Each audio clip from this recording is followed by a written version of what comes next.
Jadi pada pembahasan kali ini kita akan membahas beberapa topik cakupan untuk masing-masing ekspresi dan ekstraksi, yaitu ada prinsip unit operasinya, jenis-jenis alat, dan desain terhadap alat itu, serta aplikasinya di dunia pangan seperti apa.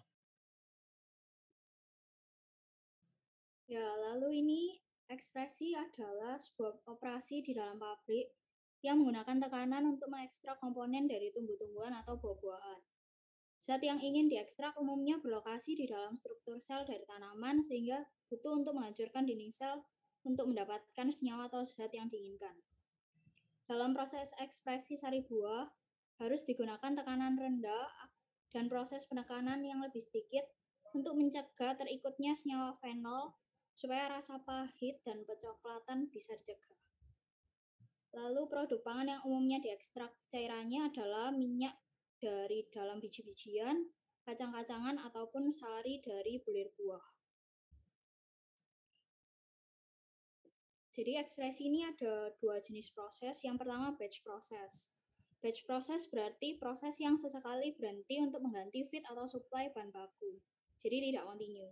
Proses ini memiliki downtime yang jauh lebih besar dibandingkan continuous proses karena membutuhkan waktu untuk tiap pergantian batch. Contoh batch proses adalah pada alat pneumatic tank press. Jadi tangki ini berbentuk silinder horizontal yang terbagi menjadi dua ruang dengan membran internal. Feed dimasukkan ke dalam salah satu sisi tangki dan diberi press ke sisi lainnya. Press dilakukan menggunakan udara bertekanan 200-600 kPa atau 2-6 atf. Tujuannya agar tidak terjadi pressing yang ekstrim pada bahan pangan. Setelah beberapa cycle of pressing dilakukan atau kurang lebih 1,5 jam, sari dari buah yang dialirkan melalui bak penampung yang ada di bawah menggunakan gravitasi dan cake atau ampas buah diambil dari atas tangki silinder. Ini contoh dari pneumatic tank press-nya.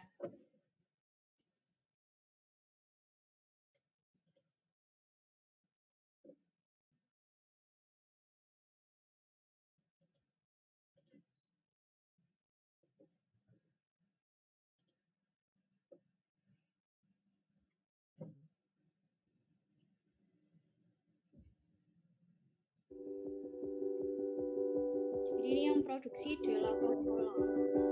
Nggak semua pneumatic tank press pressing grips.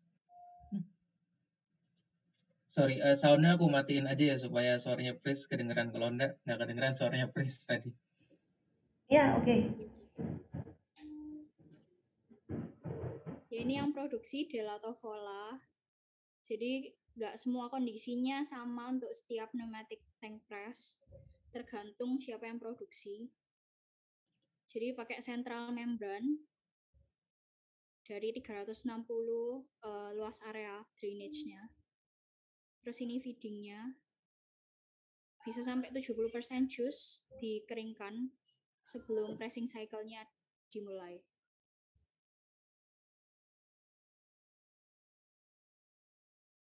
Ini central membrannya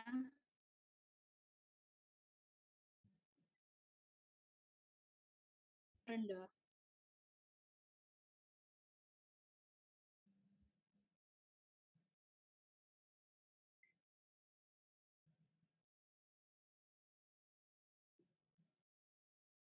Terus ini tempat pengeringan jusnya. Terus itu tempat keluarnya. Terus ini self cleaning sistemnya. Jadi untuk membersihkan.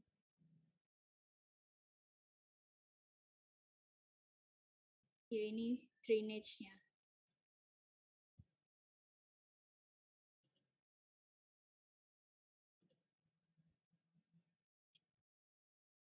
Nah, oke, terus yang tadi, tangki yang tadi itu memiliki kapasitas 3.600 sampai 25.000 kg dan mampu menghasilkan massa sari sebanyak 650 sampai 800 liter per ton feed. Terus yang proses kedua ada continuous proses. Proses kontinu ini berkebalikan dengan batch, berarti proses berjalan secara non-stop dengan adanya laju alir feed yang konstan. Lebih menguntungkan bagi suatu proses produksi karena downtime-nya lebih sedikit.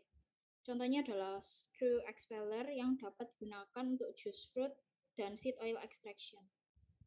Terus screw expeller ini terdiri dari sebuah poros berputar di tengah dengan sirip-sirip di pinggirnya yang berfungsi untuk mendorong padatan ke arah ujung alat. Pressing terjadi ketika padatan tergiling dalam sirip tersebut dan mengeluarkan minyak. Minyak ini kemudian ditampung di bak penampung. Suhu dan tekanannya sangat berpengaruh pada proses pressing kontinu. Karena dengan proses yang kontinu, suhu cenderung meningkat karena mesin bekerja non-stop. Suhu dan tekanan yang tidak terkontrol dapat menyebabkan produk akhir menjadi turun kualitasnya. Minyak terkena panas dapat teroksidasi dan pada tekanan yang tinggi.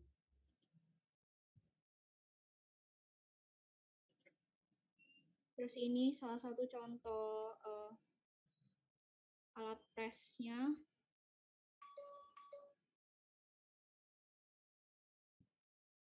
Untuk oil, untuk membuatkan oil.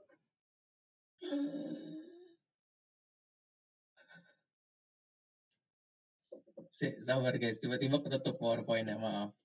Tak buka lagi. Oke. Ya, silakan.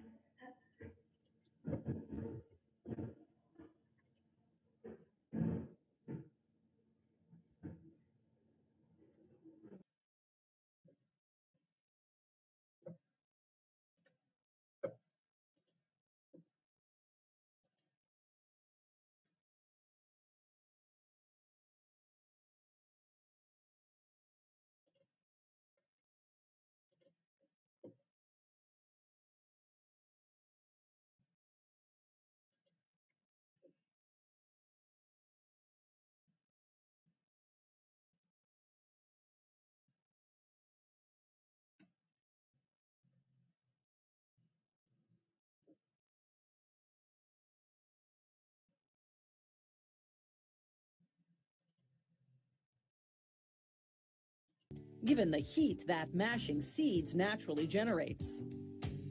The pressing mechanism, the screw press, is made up of several sections, so they can shorten or lengthen it according to the type of seeds they're pressing, to allow for more or less room for the seeds within the chamber.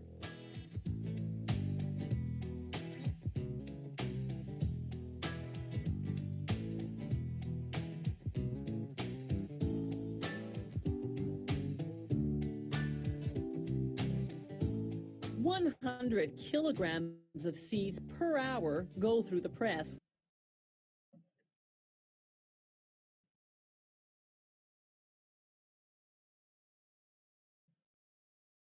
Producing some 38 liters of oil. Low volume, but high quality. The seed residue, called seed cakes, is later sold for animal feed. Now, though, it's key to monitoring temperature. If the seed cakes are too warm, that means heat is building up and they have to open the exit wider to reduce the inside pressure and bring the temperature down. Once the oil is extracted, Oke, jadi terus pressing ini punya beberapa tipe alat. Yang pertama screw press. Ini bagian-bagiannya.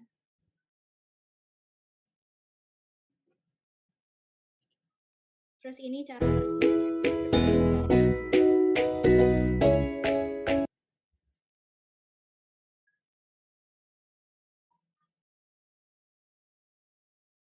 Jadi yang pertama motor listrik sebagai sumber gerakan. Ini berfungsi untuk menggerakkan mesin screw press. Lalu air panas dimasukkan lewat pipa inlet ini.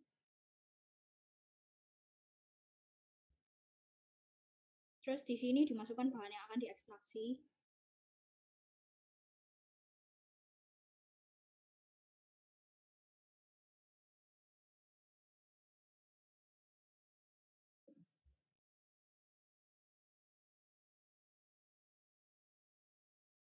Nah, ini karena gerakan sumbu alat yang berbentuk spiral, maka bahan akan terdorong ke depan dan ke dinding silinder, serta bahan akan terkoyak-koyak hingga cairan bahan akan terekstraksi.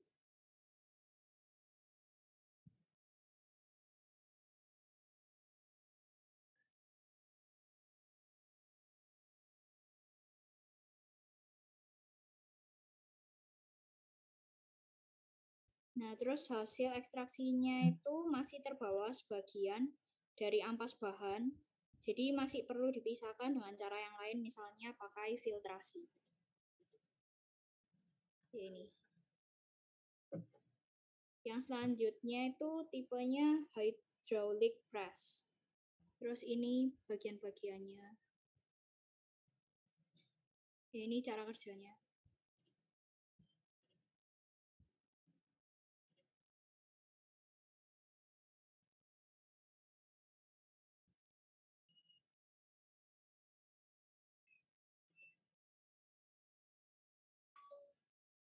Jadi bahan yang akan diekstraksi mula-mula dibungkus dengan kain pengepres, terus diletakkan dalam silinder pengepres. Terus batang pengepresnya diputar sehingga platnya akan menekan bahan, lalu cairan yang terekstraksi ditampung dalam silinder penampung.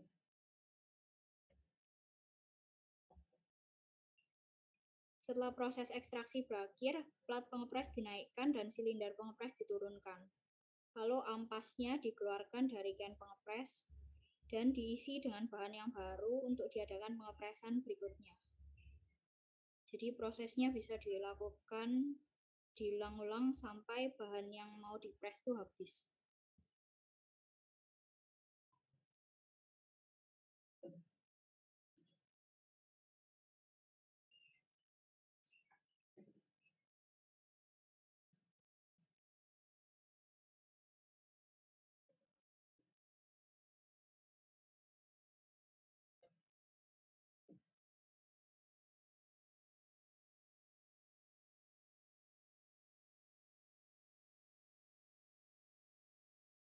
Antoni, halo.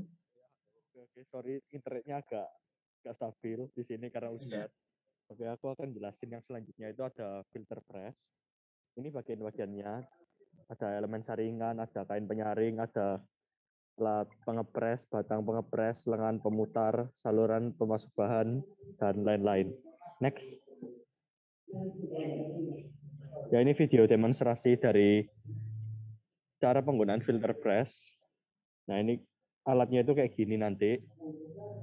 Jadi nanti itu prinsip penggunaannya itu kayak nanti alat itu dimasukkan ke dalam mesin ini, lalu nanti dia itu dipres. Nah, nanti dipres itu cairannya keluar dan ampasnya itu langsung tertahan gitu. Kayak didemonstrasikan di video ini.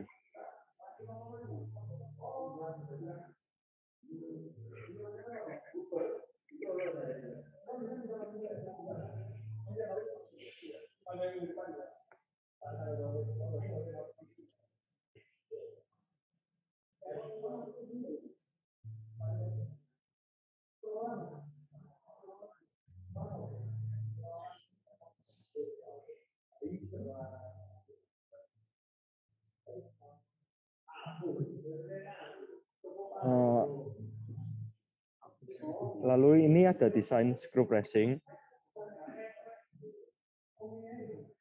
Nah, fungsi dari screw press sendiri itu untuk memeras berondolan yang telah dicincang, diumat atau digester untuk mendapatkan minyak kasar yang kayak tadi dijelaskan oleh teman saya. Nah, lalu screw merupakan mesin yang melanjutkan proses pemisahan minyak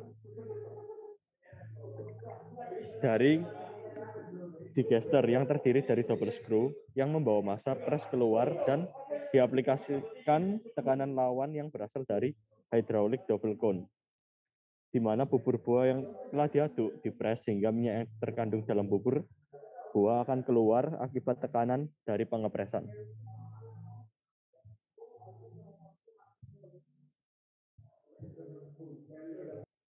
Ya, berikut ini ada rumus-rumus dari desain screw press. Untuk pressure developnya itu pakai rumus Freezing area sama dengan P dikali dengan diameter rata-ratanya dikali nomor dari tripnya, terus dikali dalam dari screw pada saat max pressure-nya. Untuk kapasitinya itu 60 pi per 4 dikali sama diameter dari screw-nya sama dikurangi dari base diameternya dikali pitch-nya dikali rational speed-nya terus dikali clean factor dan dikali density. Untuk diameter of shaft-nya itu 16 dikali torque-nya dibagi sama 0,7 pi dikali yield stress-nya. Dan untuk load lifted-nya itu dari torque-nya dikali sama diameter min dibagi 2 dikali tan theta, terus ditambah koefisiennya dari friction dibagi cos alpha dan dibagi 1 per koefisien frictionnya tan theta cos alpha. Dan untuk mencari alfanya itu didapat dari tan min 1 dikali tan theta dari tripnya dikali cos dari theta. Untuk power requirement-nya 4,5-nya itu dikali dengan volumetric capacity-nya, terus dikali dengan panjangnya, terus dikali density-nya, dikali gravity, dan dikali material factor-nya. Next. Ya, jadi minyak yang berasal dari kacang-kacangan dan biji-bijian kaya akan nutrisi dan memiliki rasa, warna, viskositas, dan tentu saja aroma yang unik. Untuk mengekstrak minyak tersebut, biasanya digunakan metode pressing atau ekstraksi menggunakan pelarut. Pada tabel ini, tertera biji-bijian yang paling sering dipilih untuk diekstrak minyaknya. Contohnya ada avocado, hazelnut, pumpkin seed, soybean, sunflower seed, dan sebagainya. Next.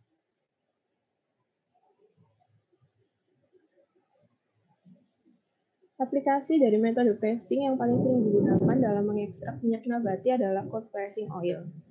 Metode ini diawali dengan pembersihan biji-bijian dari kotoran dan bagian tanaman yang masih menempel.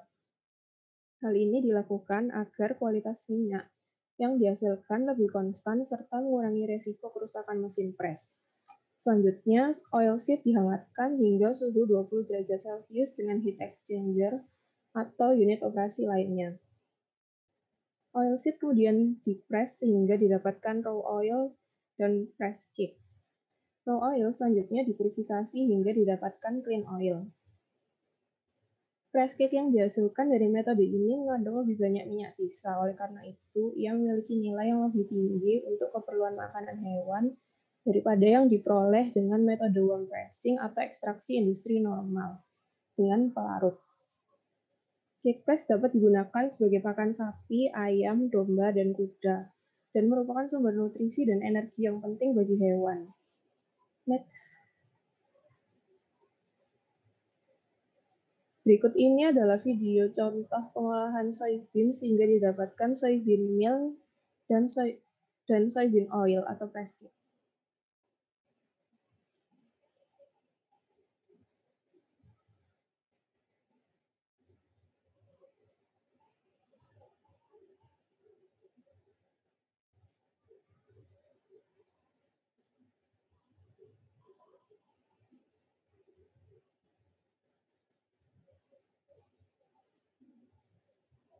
Keuntungan dari proses ini antara lain meningkatkan biaya produk akhir dibandingkan dengan nilai kedelai itu sendiri.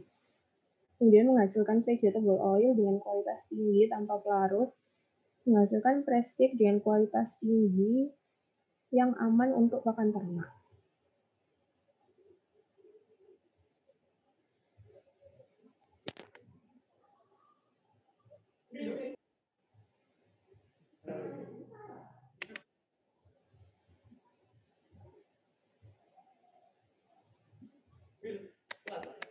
Enggak. Mau ngarai Tony.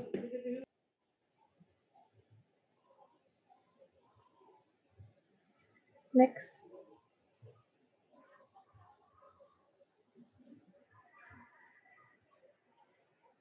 Nah, berikutnya saya akan menjelaskan tentang proses yang kedua, yaitu proses ekstraksi.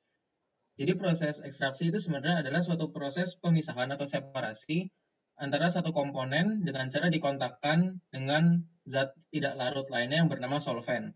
Apabila zat solut yang ingin kita ekstraksi itu dapat terlarut ke dalam solvent, maka proses ekstraksi dapat berlangsung. Nah, prinsipnya ini sebenarnya sangat mirip dengan proses leaching, hanya saja perbedaannya yaitu terdapat dari bahan bakunya. Kalau misalkan ekstraksi, umumnya kita akan memisahkan ekstraksi umumnya kita bisa juga lakukan di cair-cair. Kalau misalkan leaching itu biasanya dari suatu padatan yang ingin kita ambil solutnya.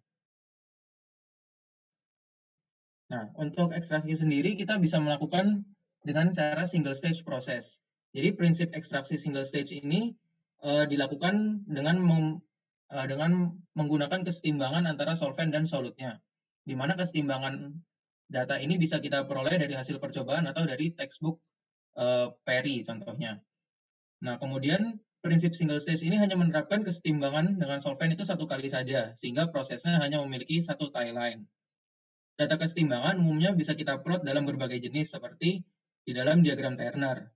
Nah, diagram Turner ini memplot antara tiga zat yang berbeda, yaitu bahan A, B, dan C, di mana bahan A, B, dan C ini adalah adanya solut, kemudian adanya inert atau zat pembawa, dan yang terakhir yaitu solventnya itu sendiri yang akan mengekstrak solut dari inertnya. Namun ada bentuk lain yang kita juga biasa gunakan yaitu right angle diagram. Nah, gambar ini saya ambil dari buku Gian Koplis. Right angle diagram ini yang seringkali juga kita gunakan untuk menentukan fraksi hasil akhir dari ekstraksi. Nah, bagaimana prinsip unit operasi yang berlaku di dalam diagram ini? Jadi pertama kita harus plotting terlebih dahulu komposisi aliran yang masuk di dalam sistem kita. Kita plot sebagai titik H. Kemudian kita membutuhkan trial titik G dan titik I untuk dihubungkan ke kurva equilibrium yang ada di bawahnya ini. Cara kerjanya adalah kita menghubungkan titik I ke kurva equilibrium secara vertikal ke bawah, kemudian kita hubungkan ke garis 45 derajat ini. Dari garis 45 derajat, kemudian kita tarik ke atas ke kurva extract layernya. Dan kita akan mendapatkan titik G. Apabila titik G dan titik I ini kita hubungkan dan berimpitan dengan titik H yang merupakan komposisi dari feed masuk kita semula, maka kita sudah berhasil untuk menentukan komposisi antara extract layer dan raffinate layer yang akan kita rancang di dalam sistem ekstraksi ini, di mana raffinate layer ini biasanya layer bawah dan extract layer ini layer yang atas yang isinya merupakan kaya akan solvent dan solutnya. Raffinate layer ini biasanya kaya akan zat inertnya dan solut yang sudah diambil. Nah, untuk single stage extraction, kita bisa membuat neraca masanya sebagai berikut.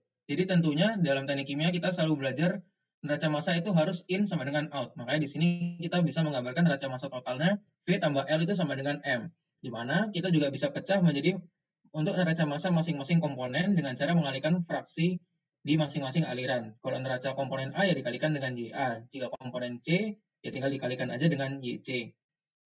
Nah, apabila kita menggambarkan dalam bentuk yang lain, neraca massa itu juga bisa kita buat menjadi terpisah.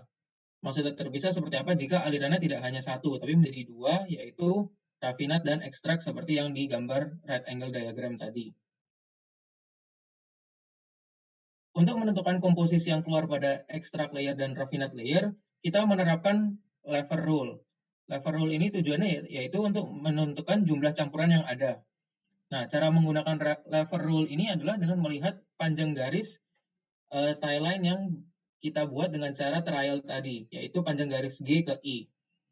Nah, untuk menentukan komposisi yang ada atau menentukan jumlah yang ada di extract layer, kita membutuhkan panjang garis yang berseberangan. Jadi di sini contohnya kalau kita mau menentukan extract layer, kita membutuhkan panjang H ke I. Jadi kayak berseberangannya. Apabila kita mau menentukan yang raffinate layer, jumlahnya berapa kilogram per jam atau laju aliran berapa, itu kita lihat yang berseberangan dengan raffinate layer, yaitu berarti dari G ke H gitu. Di mana panjang dari G ke I merupakan total dari inputnya, yaitu M, seperti yang di neraca massa pada slide sebelumnya. Nah, dari hubungan lever rule ini, maka kita pasti bisa menentukan untuk masing-masing keluaran baik rafinat maupun ekstrak itu berapa laju masanya. Di sini dicontohkan apabila inputnya yaitu 100, di mana L plus V sama dengan 100, maka dengan pembacaan pada lever rule ini, kita bisa mendapatkan bahwa nilai L sama dengan 72,5 dan V bernilai 27,5. Seperti itu. Nah, kemudian setelah kita mengetahui bahwa ekstraksi bisa dilakukan dengan single stage, kita juga bisa melakukan ekstraksi dengan cara multi-stage. Jadi apa bedanya single stage dengan multi-stage? Tentunya jumlah stage-nya yang berbeda. Kalau single hanya satu, kalau multi itu sampai ke N biasanya kita anggap ya. Jadi tergantung kebutuhan kita, yaitu sampai N. Prinsipnya masih sama, kita menggunakan kurva kesetimbangan yang right angle diagram tadi. Hanya saja kali ini kita menggambar timeline-nya secara multiple gitu, namanya juga multiple stage. Jadi kita menggunakan kesetimbangan dari solvent dan solut berkali-kali. Tujuannya apa kita membutuhkan multi-stage extraction?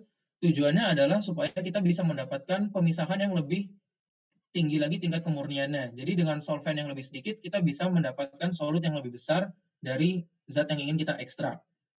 Nah, sebenarnya neraca masanya sama aja dengan yang single stage. Hanya saja untuk yang multi-stage ini, kita ubah semua angka 1 dan 0 tadi menjadi N plus 1, karena kita mau mengubah stage yang semulanya hanya 1 menjadi sesuatu yang kita tidak tahu berapa, yaitu N. Jadi tetap sama V plus L sama dengan M di sini, bisa teman-teman lihat, tapi hanya beda penomorannya saja. Dan kita juga bisa memecah untuk masing-masing komponen, seperti neraca massa pada komponen A dan neraca massa pada komponen komponen C.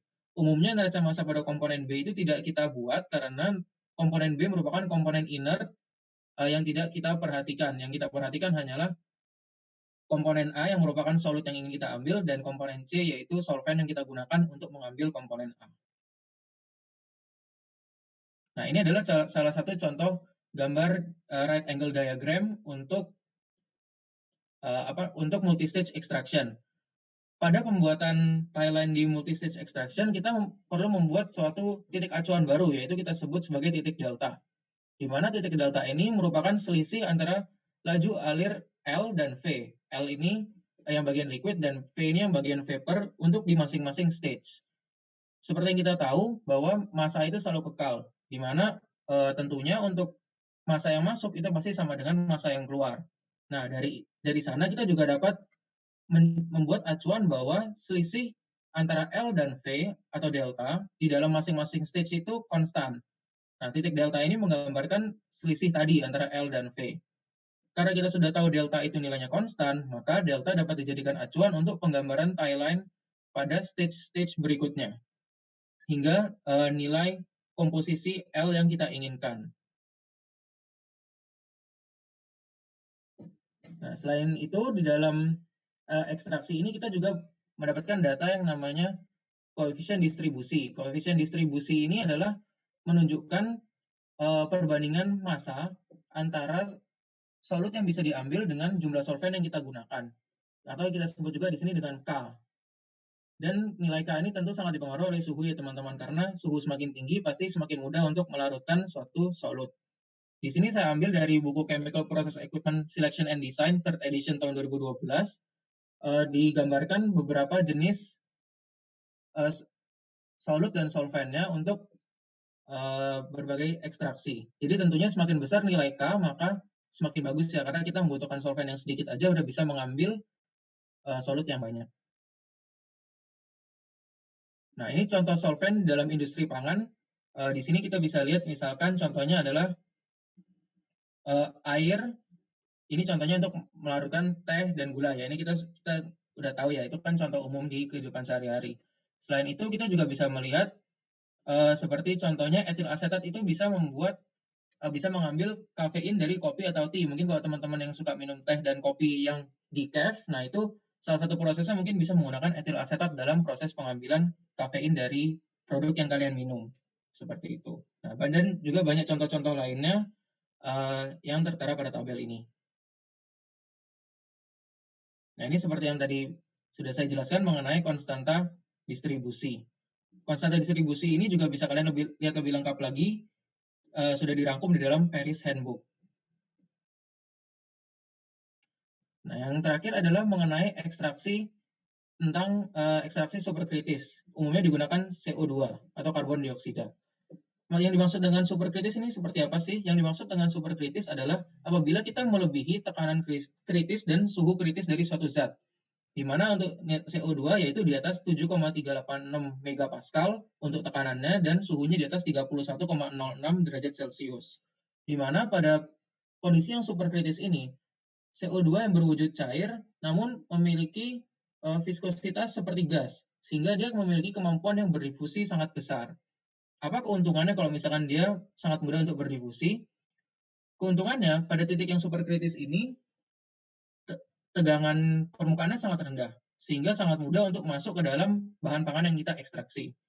Selain itu, karena dia mudah masuk, dia juga mudah keluar, sehingga untuk membuat CO2 tadi terseparasi dengan bahan pangan, itu sangat mudah dan tidak meninggalkan residu apa-apa. Namun, ada juga kekurangan apabila kita menggunakan ekstraksi superkritis, yaitu yang pasti pertama harga investasinya yang lebih mahal, karena ini masih penemuan yang tergolong cukup baru.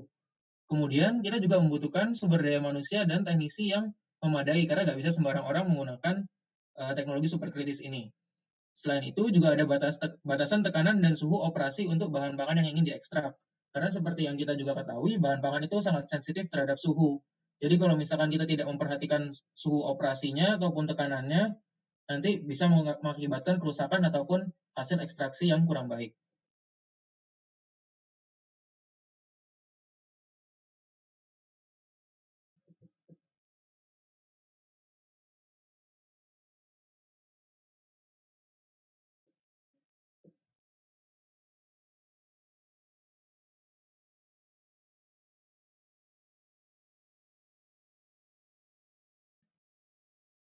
Halo, Ton.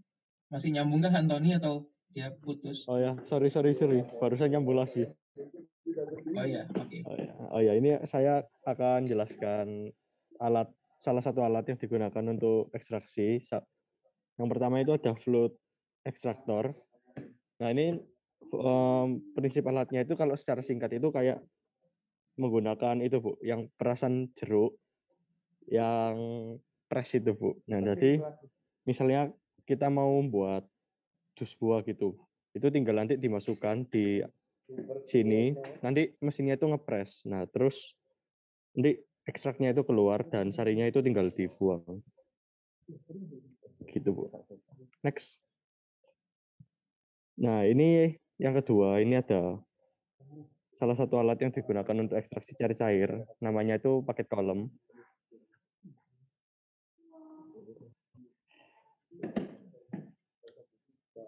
Nah, ini cara menggunakan paket kolom.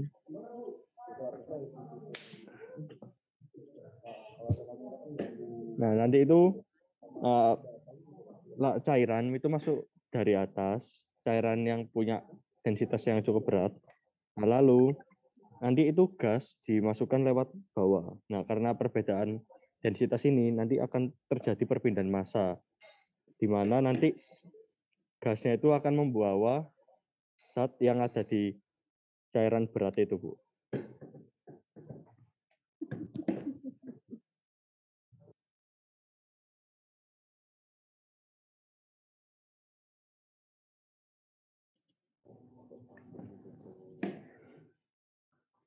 Nah, yang kedua ini ada rotating disk kontaktor.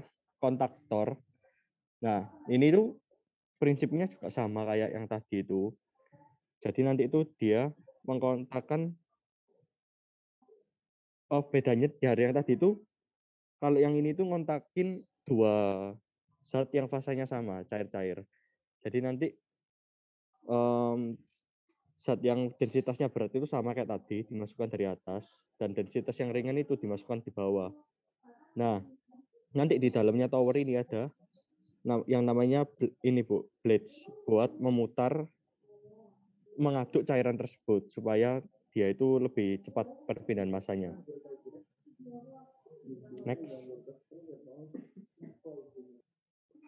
Nah, yang terakhir itu ada spray tower. Ini juga sama kayak yang tadi. Cuma bedanya itu kalau yang paket kolom itu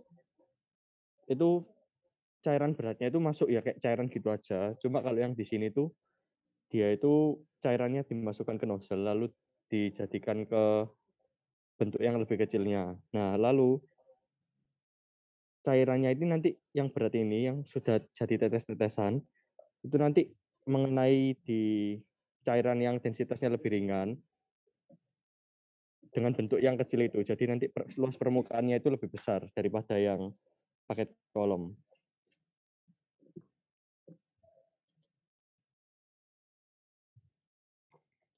Tes, ya, ini berikutnya adalah desain dari ekstraktor dan serta komponennya.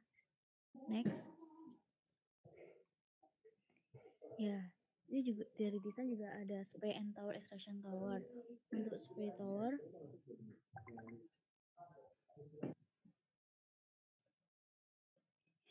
Untuk spray tower, proses ekstraksi dan penyelesaiannya itu dilakukan secara terpisah. Dan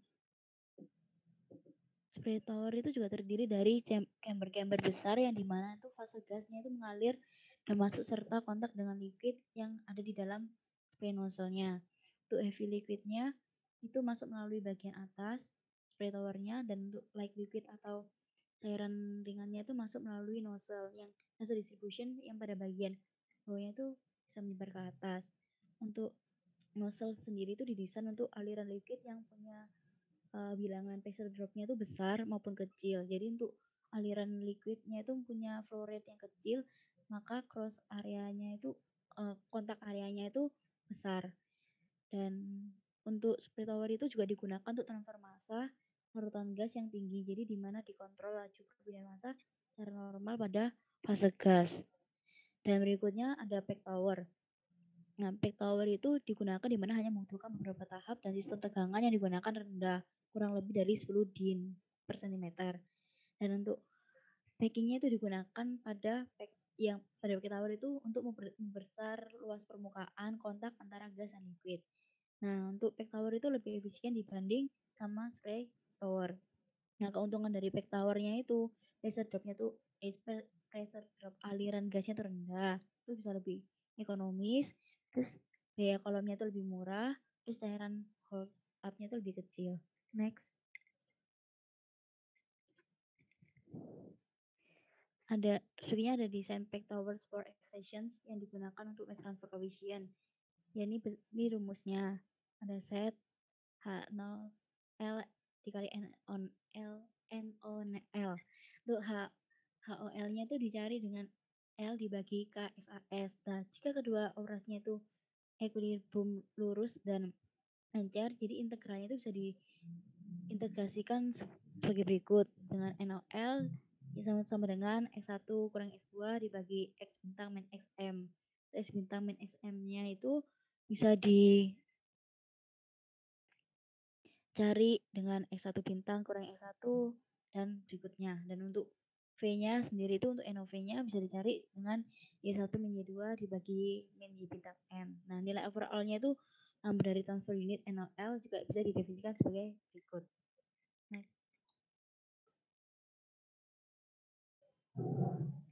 Selain dengan menggunakan metode cold pressing oil, soybean oil juga bisa didapatkan dengan melakukan ekstraksi menggunakan pelarut.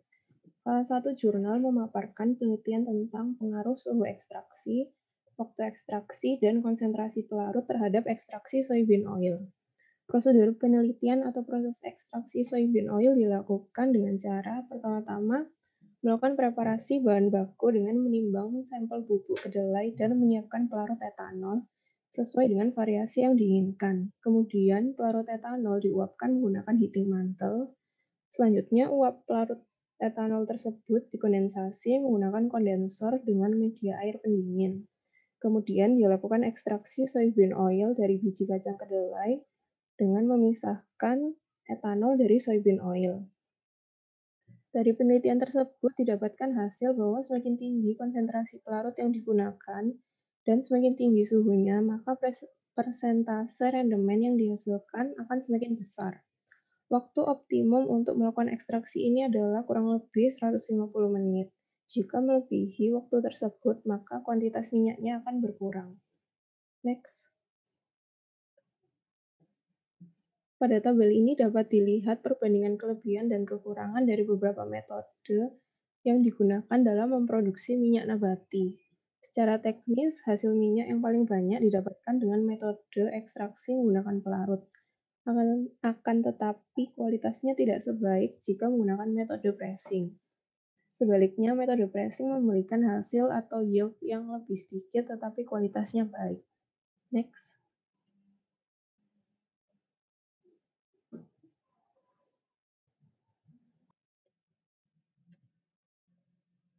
Ya, berikutnya adalah what's the difference antara expression sama extraction.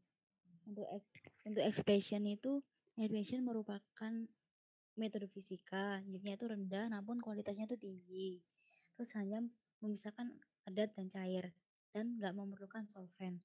Sedangkan untuk extraction itu metodenya itu kimia, yieldnya tinggi namun kualitasnya rendah. Terus bisa memisahkan padat cair atau leaching ataupun cair-cair. Terus memerlukan solvent dalam prosesnya. Next. Oke, sekian presentasi dari kelompok kami. Terima kasih telah mendengarkan. Apakah ada pertanyaan? Oh ya, ini referensi yang kami gunakan.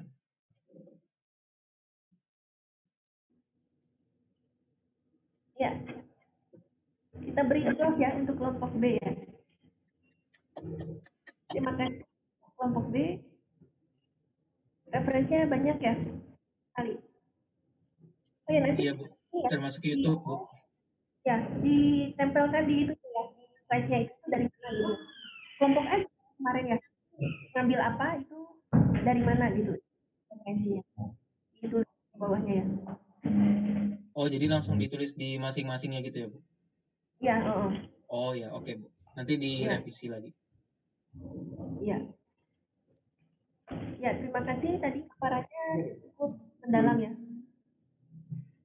Ya. Cuma tadi ada bagian-bagian seperti ekspresi juga kayak bolak-balik gitu ya. Ekspresi terus ekspresi lagi, terus ada lagi paparan tentang ekspresi, tentang apa pressing lagi. Tadi yang terakhir juga ada tentang lagi biji-bijian lagi ya. Ya, mungkin dari sistematikanya ya bisa dirunutkan gitu ya.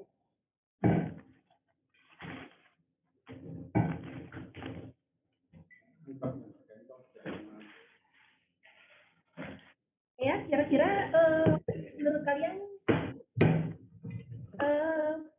semua bahan pangan itu apakah bisa di pressing atau harus pakai ekstraksi menggunakan pelarut? Tadi misalnya yang itu yang biji-bijiannya. Biji-bijian itu kan ada yang pressing, ada yang pakai solut ya, pakai solvent. Kalau sepengetahuan saya, kalau seperti biji-bijian gitu, contohnya Bu, itu pertama menggunakan pressing terlebih dahulu karena kan masih banyak kontennya di dalam solidnya itu. Nanti kalau misalkan sudah di-press kan mungkin hanya tersisa beberapa persentase yang kecil aja di dalam solid itu. Kalau di-press lagi sudah tidak memungkinkan untuk keluar, baru kita menggunakan solvent mungkin, Bu. Ya, ya betul ya. Tadi ya ini merupakan salah satu pressing merupakan salah satu metode ekstraksi. Ada yang menggolongkan ke ekstraksi ya. Tapi ada juga yang memisahkan. Kalau pressing itu memang mekanik tanpa pelarut, tapi ada yang memasukkan itu sebagai ekstraksi gitu ya. Ekstraksi mungkin secara umum. Tapi kalau di buku fellow itu kayaknya dipisahkan ya. Jadi pressing itu pemisahan secara mekanik antara cairan yang mau kita ambil, solut yang mau kita ambil ya. Kemudian yang ekstraksi itu pakai larut ya. Ya, tadi kalau kasusnya minyak ya, minyak kalau banyak sekali itu di pressing dulu betul ya. Nanti di sisa-sisanya yang masih ada di fiber di ekstraksi lagi menggunakan pelarut. Kira-kira tahu nggak berapa ya ininya ya? Supaya batasan minimum untuk di pressing berapa ya minyaknya? Maksudnya batasan minimum gimana, Bu? Jadi sampai kadar berapa baru di pressing gitu kan, Bu? Ya. Atau Kalau sampai dari pressing terakhir itu sampai berapa? Sampai nggak bisa keluar lagi? Kalau dari video yang tadi, yang ini Bu, yang dari menggunakan screw press ini, tadi dia bilang sisa yang ada di dalam padatan itu 7-8%, sedangkan yang sudah keluar menjadi minyak itu maksud saya melalui press ini sudah bisa menghasilkan 38 kilo minyak dari 100 kg padatan. Jadi sisanya kurang 7% lagi masih ada di dalam padatannya ini. Mungkin nanti selanjutnya bisa dilanjutkan dengan solvent. Ya, 7% udah masih terperangkap ya dalam padatannya. Ya. Tapi masih ini ya, masih tinggi sekali itu ya. Saya nggak tahu ada teknologi apa yang bisa mengeluarkan sampai 5%. Harusnya ada ya, mungkin pakai vakum ya dibantu atau ya. Bisa ya, tapi masih ada sekitar 5-6% memang di padatan itu, dan itu kan masih sayang sekali kalau kalian buang itu, sayang sekali ya. Itu kan valuable, minyaknya valuable juga, itu nanti diekstraksi kembali menggunakan pelarut ya. Oke, kemudian dengan pelarut ya, tadi disebutkan katanya lebih banyak ekstraksi yang menggunakan pelarut ya. Kira-kira pelarut yang digunakan itu apa ya untuk menghasilkan produk-produk bahan pangan?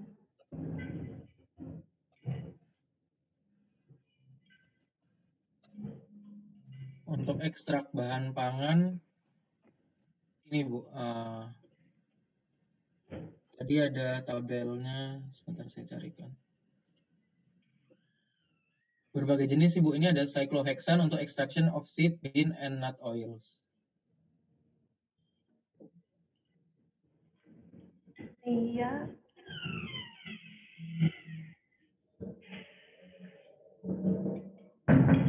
Kira-kira ini boleh nggak ya secara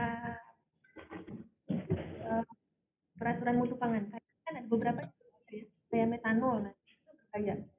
Harusnya nggak boleh Bu, ntar takutnya kalau ada kontaminasi masih tersisa gitu bisa membahayakan penggunanya, end usernya.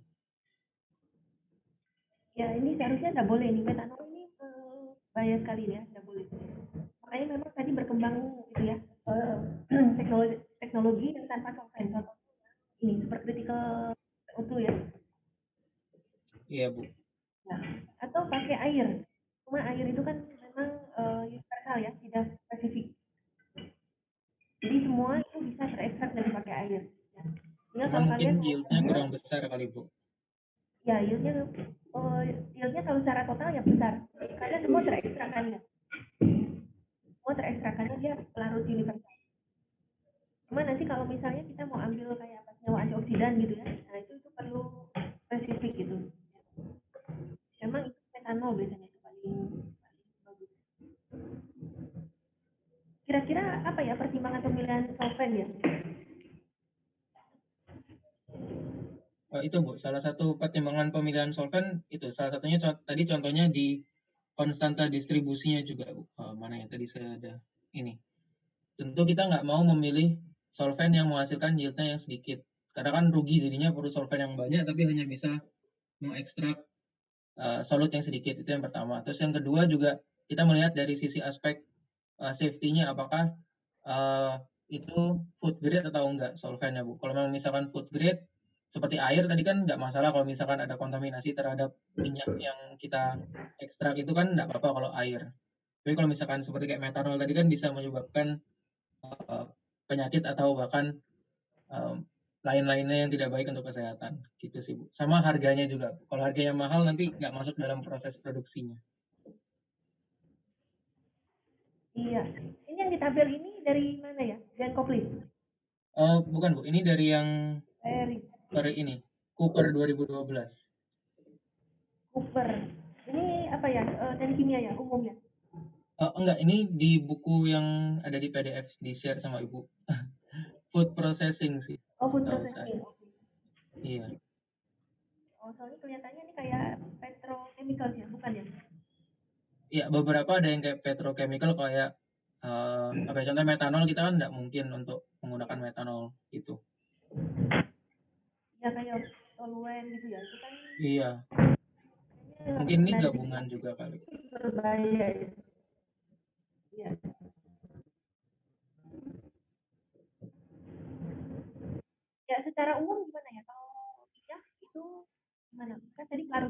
metanolkan gitu. Kalau apa? Kalau antioksidan mungkin metanol. Kira-kira apa dasarnya? Secara umum. Tadi prinsipnya berdasarkan Sorry apa? Bu, suaranya putus-putus Bu. Gimana Bu? Boleh diulang? Ya, pemilihan tadi ya, dasar pemilihan pelarut. Kira-kira dasar pemilihan secara umum tuh seperti apa ya? Misalnya kan kalau minyak tadi pakai metan gitu ya. Kalau antioksidan itu biasanya pakai metanol ya. Atau apa? Kalau Itu menurut kenapa? saya kelarutannya sih Bu. Larutannya. Sifat kelarutannya. Jadi kayak pasti kan minyak lebih larut dalam minyak. Air kan sangat sedikit fraksi yang bisa terlarut dalam minyak. Jadi kelarutannya itu membantu juga sih untuk pemilihan. Iya, jadi kita harus mencari larut yang lebih larut di solvent di solut yang akan kita ambil. Tadi contohnya kita mau ambil minyak, kita pilih yang bisa melarutkan minyak itu saja. Ya, jadi gampangannya yaitu senyawa yang non polar larut di pelarut yang non polar. Jadi, Iya, masih sama-sama non polar polaritasnya naik Bu. non polar. Ya. Terus polar naik polar. Ya, cuma nanti secara konsep kaitannya ke momen dipol dan sebagainya itu kan. Itu Iya. ada di kimia ya. Yang momen dipol itu terkait kelarutan. Jadi ya intinya itu kalau kalian punya senyawa semipolar, kalian harus cari larut yang semipolar harus jadi. Terus tahunya semipolar dari mana? Tahunya yang apa? Larutnya itu semipolar atau polar atau non polar itu dari mana? Dari pasangan elektron bebas yang ada di itu biasanya Bu. Di ikatannya kayak air kenapa dia polar karena oksigen itu kan memiliki 2 pasangan elektron bebas Bu. O-nya itu. Ya, nanti kembali ke definisi polarity ya. Nah, itu ke momen dipol itu nanti. Nah, itu jadi ada pemilihan solvent ya. Pemilihan larut yang tepat. Ya. Oke, lalu yang tadi yang agak akhir-akhir itu terkait tower apa aja? Itu gimana ya prinsipnya itu ya? Sorry Bu, kurang terdengar Bu. Gimana Bu? Boleh diulang? Oh ya, yang terakhir ya. Tadi presentasi yang terakhir ya. Iya Bu. Terkait tower itu. Tower atau apa?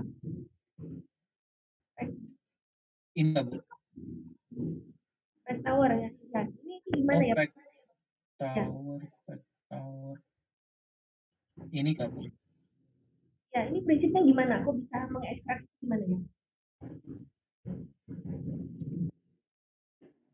Halo Bu, saya mau nyoba jawab Bu. Ya. Sebenarnya Bu, ini bukan lebih ke arah ekstraksi sih Bu. Cuma lebih ke arah adsorpsi. Cuma kemarin tuh saya baca-baca di Google itu Bu. Itu kayak lebih jelasin kalau misalnya ada yang namanya itu ekstraktor tower gitu Bu. Itu masuknya ke dalam paket kolom itu Bu. Iya, terus gimana? Ekstraksinya jadi gimana? Ya kalau misalnya lihat dari cara prinsipnya paket kolom itu ya itu Bu tadi Bu. Yang larutan sama gas tadi itu Bu, yang saling berkontak itu Bu. Nanti ada gas yang kayak yang di larutan itu sama larutan yang udah habis gitu Bu zatnya. Jadi gimana? Kalian mau ambil solut di larutan? Iya Bu. Solut di larutan akan diambil menggunakan gas gitu ya? Ya Bu, maaf Bu, agak putus-putus ibunya. Iya. Gimana? Solut akan diambil dari larutan dengan mengkontakkannya dengan gas. Iya Bu.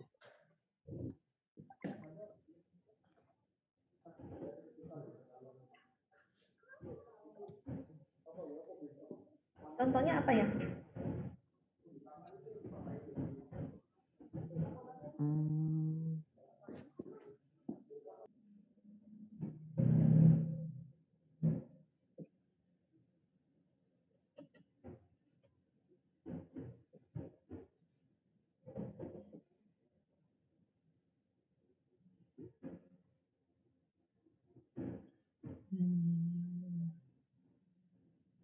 Gimana? Contohnya gimana ya? Ini sama yang spray tadi nyambung ya? Tipe spray.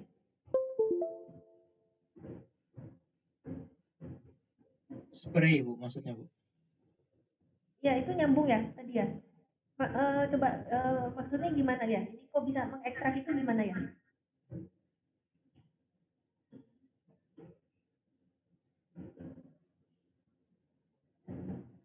Campurannya apa? Kemudian solvennya apa? Ya, terus apa? Ekstraknya apa? Hasil ekstraknya.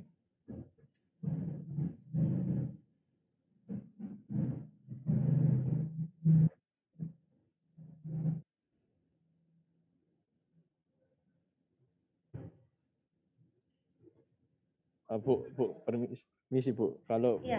kalau dulu di lab itu Bu ada yang namanya yang pakai itu Bu, shock slide itu Bu. Itu prinsipnya sama kayak pakai tower ini, cuma kalau shock slide itu dulu itu lebih kayak skala lab, jadi lebih kecil. Contohnya itu kayak ini, mengambil asam asetat dari air Bu, menggunakan ethylator. Iya. Terus dikontakkan di situ. Berarti cair-cair ya? Ekstraksi cair-cair. Ya Bu, ini ekstraksi cair-cair Bu.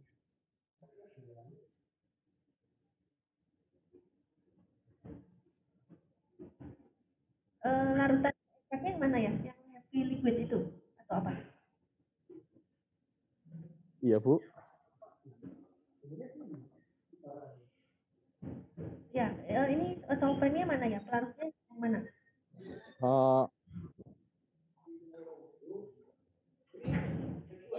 Kalau solvennya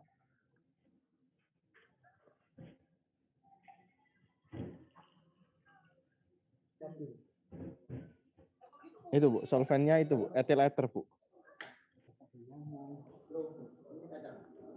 Nah, dimasukinnya dari bawah harusnya Bu. Yang mana? Termasuk light liquid berarti? Iya. Light liquid itu solvennya, larutnya. Terus heavy liquid itu apa? Campurannya yang mau diekstrak. Campurannya.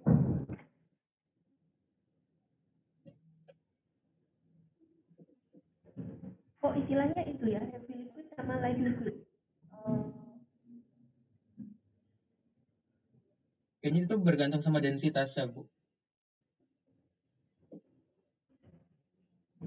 Itu dengan di sini tulisannya cairan dengan densitas yang lebih kecil dimasukkan dari bawah kolom.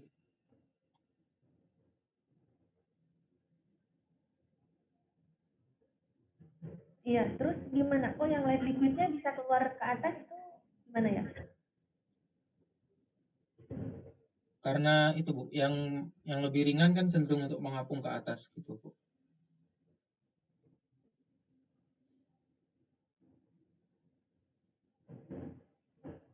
Lalu solutnya dibawa oleh apa? Liquid ini, light liquid. Iya Bu.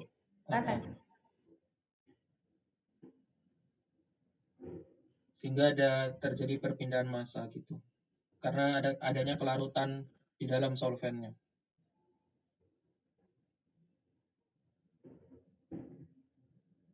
Iya, ini kan ini ya dikaitkan dengan densitas gitu ya. Padahal kan harusnya kelarutan ya. Harusnya kan solvennya itu yang lebih larut di solut gitu ya. Tapi ini kok digolongkan ke densitas rendah dengan densitas tinggi.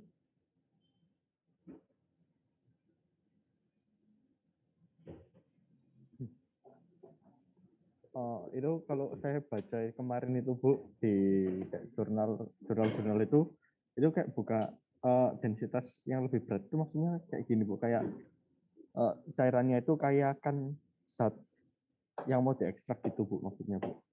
Cuma mungkin kemarin pas translate salah agak pusing Bu, jadi Inputnya yang itu, Bu. Yang densitas lebih berat, Bu. Densitas yang lebih berat. Ya, ini saya bingung ininya soalnya ekstraksinya ya, proses ekstraksinya di mana ya? Karena kok kesannya kayak pemisahan biasa ini. Pemisahan secara gravitasi gitu ya. Oh, bukan, Bu. Ini bukan cuman kayak pemisahan karena densitas gitu, tapi karena ada pengaruh dari kelarutannya juga, Bu. Oh, ada pengaruh dari kelarutan. Oke ya. Iya. Karena di sini ada dibilang dia disemprot oleh nozzle. Efek dari nozzle membuat cairan menjadi tetesan sehingga memiliki luas permukaan yang besar. Nah, luas permukaan itu kan membantu kontak antara heavy liquid dengan light liquidnya. Kalau makin besar kontaknya, maksud saya luas permukaan kontaknya tentu lebih mudah untuk perpindahan massanya itu. Jadi bukan cuman sekedar dari densitas aja gitu. Iya, mungkin nanti lebih ini ya didetailkan ya, ini apa ya, contohnya solusinya apa gitu ya, campurannya apa, heavy ini mungkin ada berapa komponen gitu ya, heavy liquid ini komponennya apa, kemudian light liquidnya apa, ya. Lalu tadi ada filter apa, press ya, Iya, Bu. filter press itu bukannya untuk pemisahan saja itu, filtrasi.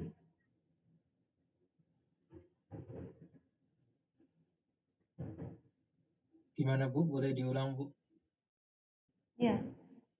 Ya, apakah filter press itu digunakan untuk pressing atau itu hanya sebagai alat untuk pemisahan padatan dan cairan?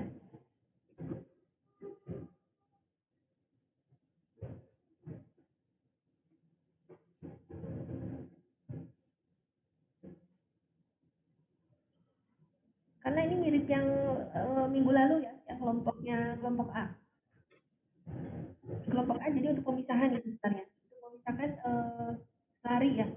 Selari yang masih mengandung suspensi, nah suspensinya itu kan mengandung padatan. Padatannya mau dipisahkan dari cairan. Nah itu pakai ini, filter press ya. Tapi bukan untuk pressing ya. Atau gimana?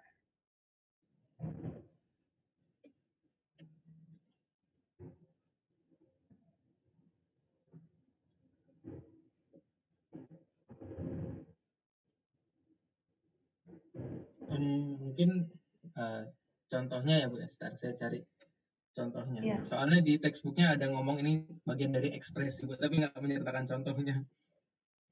Oh, ada di teksnya ya. Ya oke, Iya. nanti disitasi di sini ya. Saya tambahin aja, Bu. Iya. Ya. Atau ini unit operasi lanjutan. Setelah di press masuk ke sini mungkin atau gimana? Ya karena tipenya banyak ya. Tipenya pressing banyak, terus ekstraksi juga banyak ya. Ya, tapi intinya pressing ini kita mau ngambil komponen gitu ya. Mau ngambil komponen yang ada di bahan baku. Jadi bukan pemisahan ya. Ya mungkin ada yang combine sama pemisahan di situ, tapi kita mau ambil komponennya itu ya. Bisa oil, bisa jus ya, kalau di buah itu jus. Di buah jus itu ya. Jusnya diambil lalu sisanya yaitu padatan itu ya. Nah, nanti jusnya itu kan masih banyak padatan yang terikut ya. Masih banyak padatan terikut, nah padatan terikut mau dipisahkan itu pakai ini, filter press boleh. Tapi waktu awalnya pressing, harusnya pressing pakai alat press ya. Supaya dapat jusnya itu ya. Nah, itu kalau mau dapat jusnya dari bahan baku itu bisa nggak masuk ke filter press? Tahu saya ini kan kayaknya bahan bakunya harus lari ya. Lari. Ini pengolahan lanjut ini. Ya. Oh iya, Bu. Ini kelompok kami menemukan, Bu. Salah satu contohnya untuk filter press, Bu. Ini ngomongnya untuk pembuatan gula. Press dari tebu, Bu. Press dari tebu, ya. Tebu itu biasanya pakai apa? Tipe apa? Tipe pressing apa? Di sini nemunya katanya filter press. Mungkin lanjutannya itu kali, Bu, tadi. Jadi bukan kayak yang utama gitu ya, Bu ya. suka lihat nggak di tukang tebu itu, kalau kalian beli es tebu itu, pressingnya kayak apa itu? Kan terus batang tebunya masuk ke situ kan ya, tepet gitu, terus langsung keluar air tebunya itu. Dikasih air juga sedikit, kasih air terus tebunya keluar. Kira-kira tipe apa itu?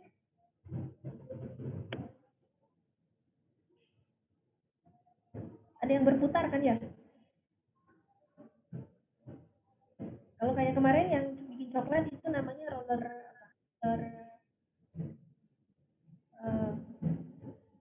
roller aja ya, tapi bisa mengecilkan ukuran. Nah ini roller press namanya kalau tebu. Ada bagian yang berputar ya, jadi diputar itu nanti kan menekan ke batang tebunya terus keluar lagi jusnya itu ya. Ya tipenya roller press harusnya.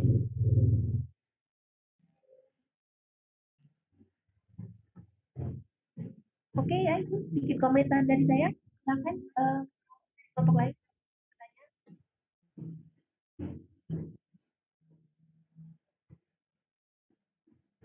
At least belajar banyak ya, banyak contoh-contoh dan videonya juga banyak ya.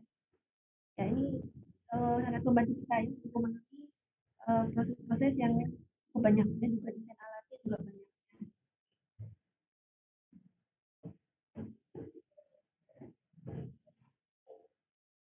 Oke, nggak ada. Kalau nggak ada, lanjut kelompok C ya. Saya stop share ya, Bu ya.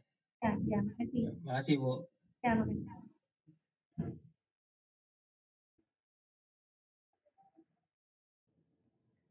Ya, kelompok C silakan. Ya.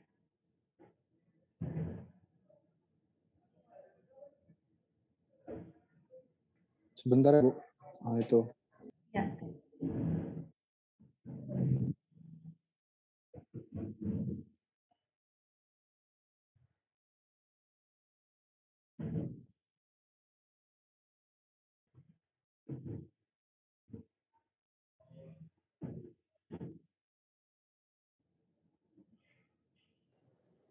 Halo.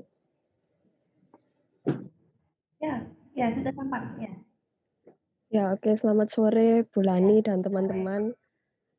Saya Amelia dari kelompok C dan teman-teman saya ya yang bisa dibaca di PPT yang sudah tampilkan ada Edward, ada Kevin, ada Evander sama Justinus. Hari ini kita mau menjelaskan distilasi dan kristalisasi. Next. Jadi distilasi itu apa sih? Kalau dari buku McCabe sama Gigi Brown, intinya destilasi adalah suatu proses di mana kita itu ingin memisahkan dua atau lebih komponen dalam suatu campuran berdasarkan perbedaan titik didihnya. Nah, gimana caranya untuk memisahkan dua komponen itu? Yaitu kita menggunakan tenaga panas sebagai pemisahnya, sehingga kita bisa mendapatkan komponen-komponen yang lebih murni. Next. Nah, untuk syarat campuran yang bisa didestilasi itu sendiri, yaitu memiliki titik didih yang cukup tinggi, lalu sifat penguapannya itu relatif cepat atau tinggi, dan tidak membentuk campuran azeotrop. Jadi dia bisa dipisahkan satu sama lainnya. Next. Untuk jenis kolom distilasi sendiri itu ada dua. Nah, yang pertama itu ada pack tower. Kolom packing ini dilengkapi suatu packing di mana yang berfungsi sebagai alat untuk memperluas bidang kontak supaya turbulensi antara dua fase yang terlewat itu menjadi lebih sempurna atau lebih baik. Nah, di dalam dua fase yang lewat itu akan ada suatu komponen yang ingin dipisahkan, gitu. Untuk jenis kolomnya sendiri itu, maksud saya jenisnya ringnya itu ada racing ring, ada pole ring, ada ball saddle. Nah, masing-masing ring itu ada bahan penyusunnya, Nah, untuk liquid yang korosif itu menggunakan keramik. Lalu untuk material yang memiliki temperatur sedang dan pelarutnya itu non-organik, kita menggunakan plastik. Dan kalau misalnya logam itu untuk kondisi operasi yang tidak stabil. Nah, untuk pack tower ini sendiri itu biasanya digunakan untuk material-material yang korosif. Lalu jenis shell-nya yang pack tower seperti yang tadi aku jelasin itu juga banyak. Lalu komponen-komponennya yang cenderung membentuk buih dan tidak ada reaksi kimia, juga tidak ada suspensi padatan. Nah, untuk kriteria pemilihan packing itu kita sesuaikan dengan bahan-bahan yang kita ingin proses. Jadi kita tidak boleh asal mau pakai jenis ring yang apa, jenis shell yang apa. Jadi kita tetap harus mempertimbangkannya. Next. Nah, ini untuk komponen dari pack tower bisa dilihat. Dan di sana ada manway. Nah, manway ini biasanya digunakan untuk ketika kita mau membersihkan suatu kolom ini. Jadi ada orangnya yang masuk ke dalam sana dan dia akan membersihkan kolom distilasinya gitu. Next.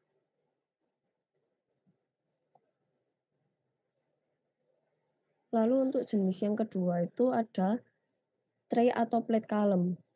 Nah, di sini tuh yang membedakan dari yang tadi pertama itu, di sini tidak menggunakan packing, tapi diganti dengan plate, di mana tetap saja fungsinya itu untuk memperluas bidang kontak antar dua komponennya.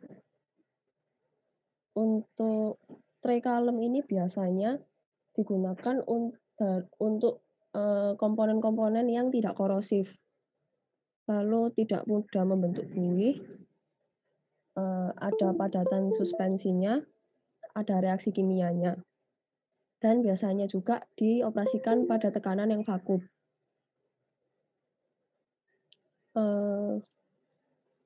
Terkadang kalau misalnya kita memiliki aliran gas dengan kecepatan tertentu, itu bisa menimbulkan suatu percikan lalu masuk ke dalam tray-nya.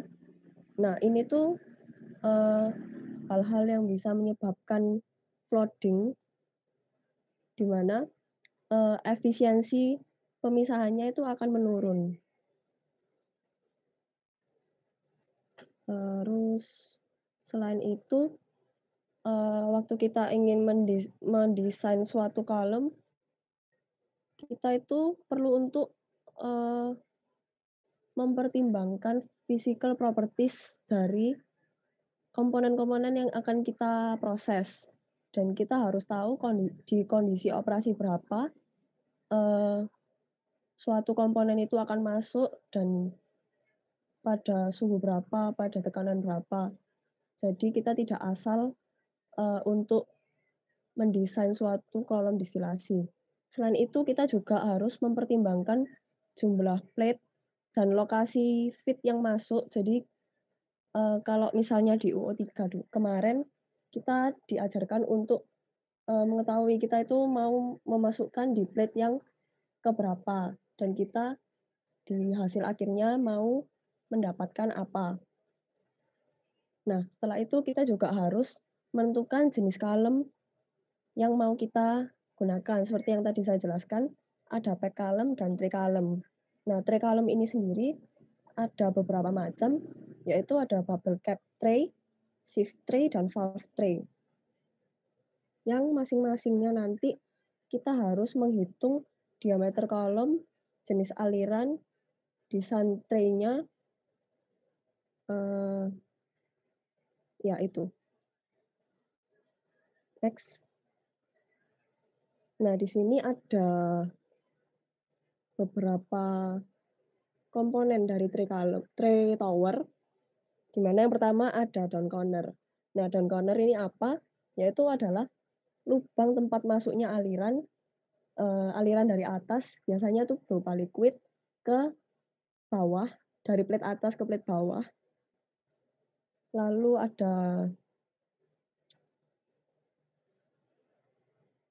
ada weir, yaitu dia itu adalah suatu penghalang yang dipasang di pinggir-pinggir dari downflow.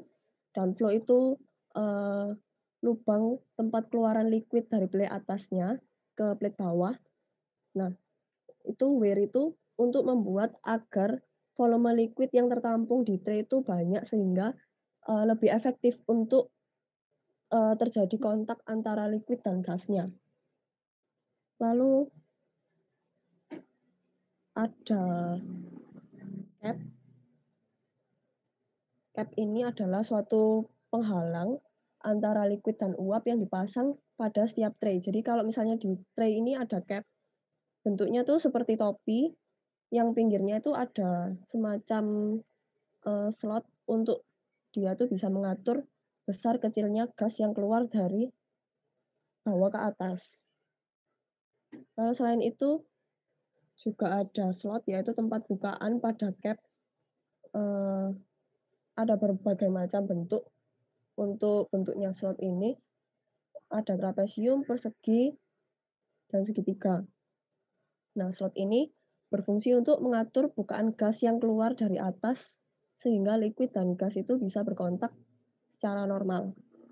Juga di dalam tray tower ini ada manway juga seperti tadi yang di pack column yang berfungsi supaya kita bisa membersihkan kolom distilasinya ini. Next. Nah, ini contoh-contoh dari tray-nya. Ada sieve tray, tunnel cap tray, dan bubble cap tray. Yang bentuknya itu mirip sama saringan kelapa. Gitu. Next. Dan ini tuh perbandingan antar tray. Jadi dari 3 tray yang tadi ada gambarnya itu ada semacam penggolongannya masing-masing, dia lebih cocok untuk digunakan pada kondisi yang seperti apa, lalu biayanya itu berapa, perawatannya seperti apa, dan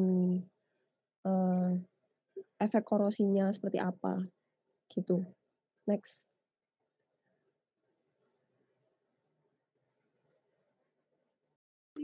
Prinsip distilasinya secara umum itu yang pertama adalah evaporasi dengan menguapkan liquid menjadi vapor.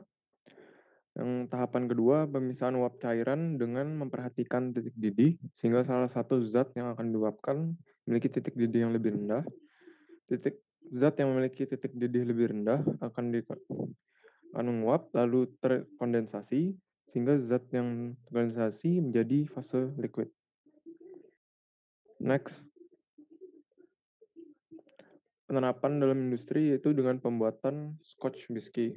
Secara tradisional, Scotch whisky dibuat secara batch.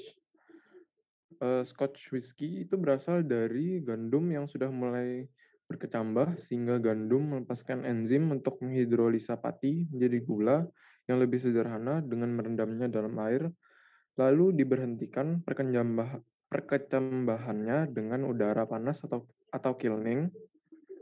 Gandum yang sudah dikeringkan akan dikecilkan dengan digiling di roller, kemudian direndam lagi dengan air untuk 20-60 menit dan difermentasi, menghasilkan cairan hasil fermentasi yang disebut wash. Wash ini memiliki kadar alkohol 7-7,5%, dimasukkan ke dalam distilasi pot yang terbuat dari tembaga.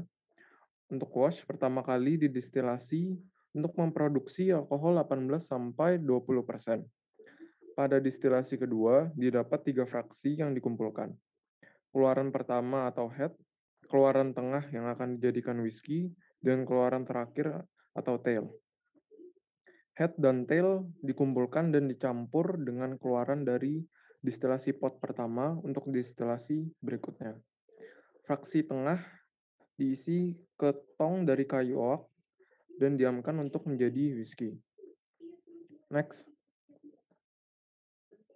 Ini merupakan pot still yang biasanya dipakai untuk distilasi batch.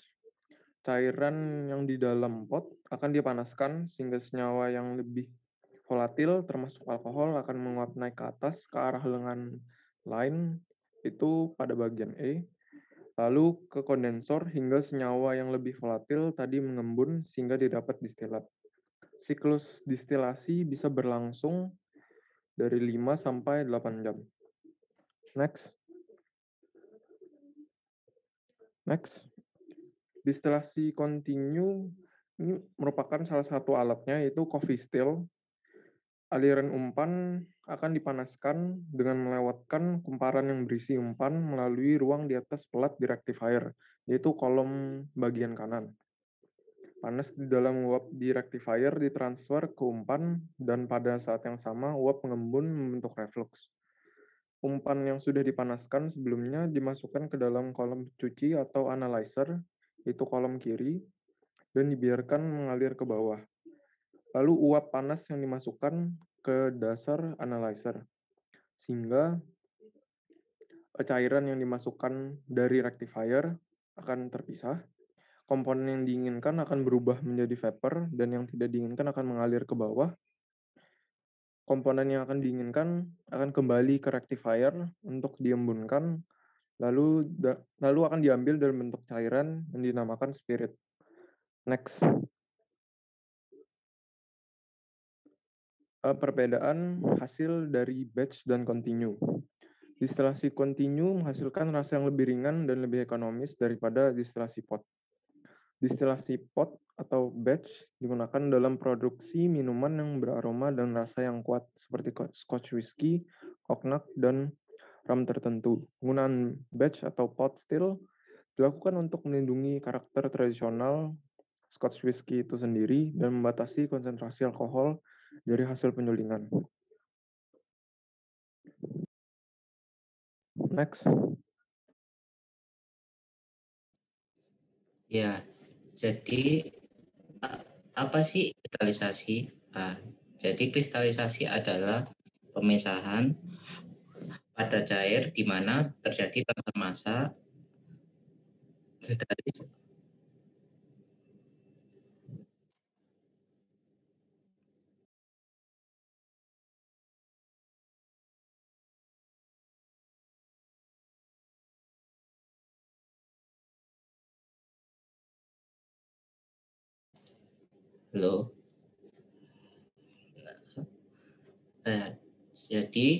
jadi kristalisasi adalah pemisahan pada cair di mana terjadi transfer massa dari suatu zat terlarut atau solut dari cairan larutan ke fase kristal. Jadi kristalisasi ini bertujuan untuk memperoleh produk Pak dengan kemurnian yang tinggi dan dengan tingkat pemungutan yang tinggi pula. Ya, jadi syarat kristalisasi ada 3. Yang pertama adalah larutan harus jenuh. Larutan jenuh itu kan berarti kan pelarut telah seimbang zat terlarut atau larutan tidak dapat melarutkan zat terlarut. Artinya kan konsentrasi telah maksimal. Jika larutan jenuh zat padat didinginkan perlahan lagi, kan zat terlarut akan mengkristal. Dalam arti diperoleh larutan yang lewat jenuh. Nah, yang kedua itu larutan harus homogen. Kan jika larutan homogen kan partikel-partikel yang kecil kan tetap tersebar merata biarpun didiamkan dalam waktu yang lama. Yang ketiga adanya perubahan suhu. Jika terjadi penurunan suhu secara drastis atau kenaikan suhu, itu tergantung bentuk kristal yang didinginkan. Jadi tahap kristalisasi ada 2. Yang pertama itu nukleasi. Nah, nukleasi itu adalah pembentukan inti kristal. Yang pertama itu ada nukleasi primer. Nukleasi primer itu terjadi akibat penggabungan molekul-molekul solut membentuk sebuah klaster yang kemudian tumbuh menjadi kristal. Dalam larutan lewat jenuh terjadi penambahan solut sehingga mendifusi ke klaster dan tumbuh menjadi lebih stabil. Ukuran kristal besar, maka solubility-nya akan lebih kecil. Jika kristalnya lebih kecil, maka solubility-nya akan makin kecil juga. Berarti jika ada kristal yang berukuran besar, maka kristal akan tumbuh. Sedangkan kristal yang kecil akan terlarut lagi. Nah, itu dari teori Myers. Terus nukleasi sekunder atau biasanya disebut contact nucleation. Nah, nukleasi sekunder itu terjadi jika kristal bertabrakan dengan bahan lain seperti pengaduk, dinding pipa, atau tangki. Nukleasi sekunder ini dapat dipercepat dengan adanya bibit kristal atau dengan seeding. Nah, karena energi aktivasi dari nukleasi sekunder itu lebih kecil daripada nukleasi primer.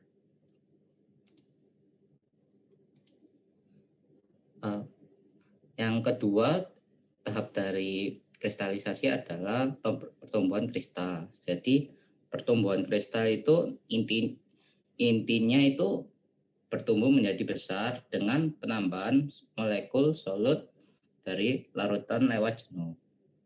Nah, pertumbuhan kristal ini dipengaruhi oleh konsentrasi dari larutan, suhu, energi yang dipakai untuk berada pada tahap ini, seperti agitasi dan tambahan eksternal. Nah, prinsip pembentukan kristal. Prinsipnya itu ada dua. Yang pertama itu kondisi lewat jenuh atau supersaturated. Berarti yang kedua itu kondisi lewat dingin, yaitu cairan atau lelehan seperti. Jadi untuk membentuk kristal, fase cairan harus melewati kondisi lewat dingin. Nah, yang kondisi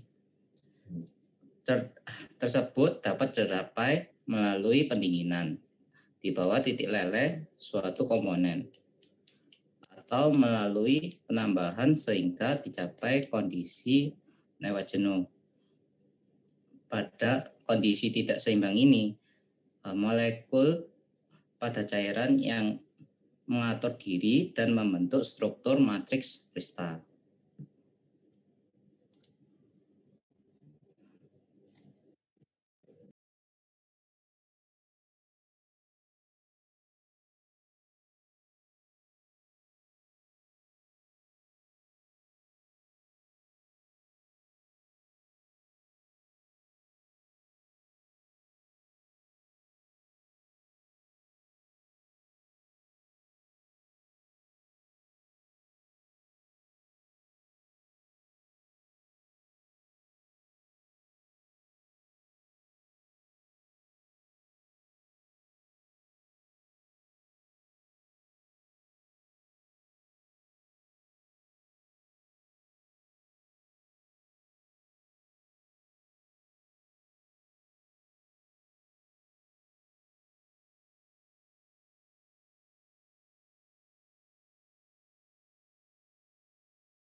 Sebentar ya teman-teman, masih ada kesalahan teknis.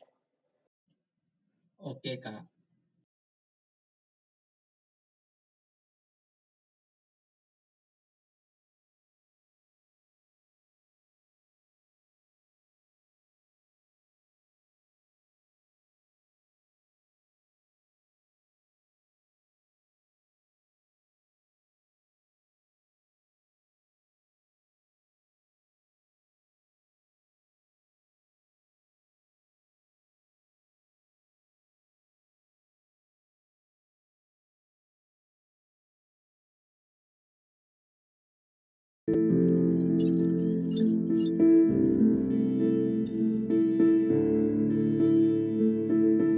Years of fine-tuning and optimization, combined with GIA's high level of expertise, has made the GIA DTB crystallizer the best tool for production of large crystals. What makes the GIA DTB crystallizer unique is that it reduces the generation of fine crystals by a combination of low mechanical impact and thermal fine destruction.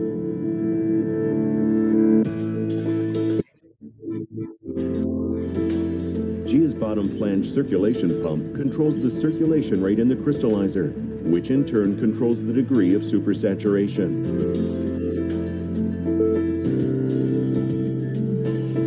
The draft tube provides a constant flow direction for the circulating suspension in the crystallizer.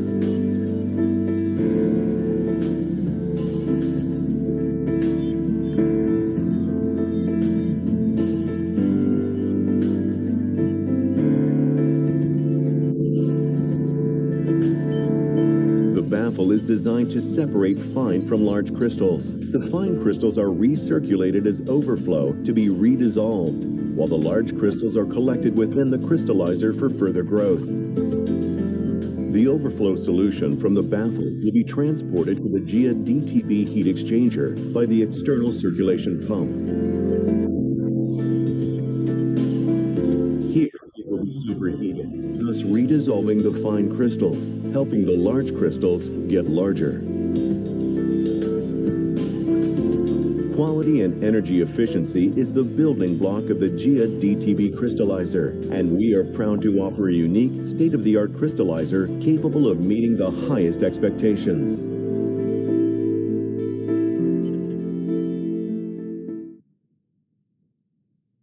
Good grammar and spelling are important, but if you want to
Years of fine-tuning and optimization, combined with GIA's high level of expertise, has made the GIA FC crystallizer the most used tool worldwide for crystal production.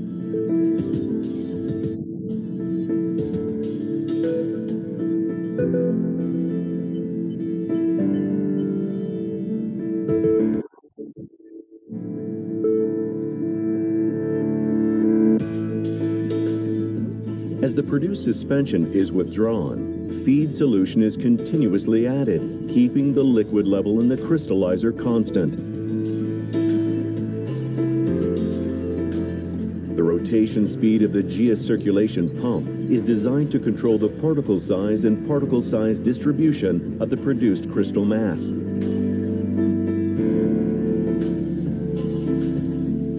The GIA heat exchanger minimizes the formation of scaling and clogging, prolonging the lifetime of the FC crystallizer. The evaporation chamber allows for the crystallization process to occur while minimizing scaling, foam formation, and droplet entrainment. To fit all needs, the GIA FC crystallizer can utilize a wide range of temperatures and pressures. In addition, the vapor can be reused as a heating medium.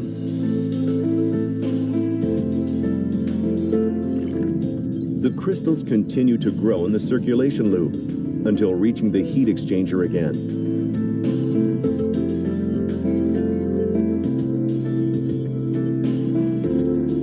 The produced suspension is discharged from the crystallizer for further processing. Quality and energy efficiency is the building block of the GIA FC crystallizer, and we are proud to offer a unique, state-of-the-art crystallizer capable of meeting the highest expectations.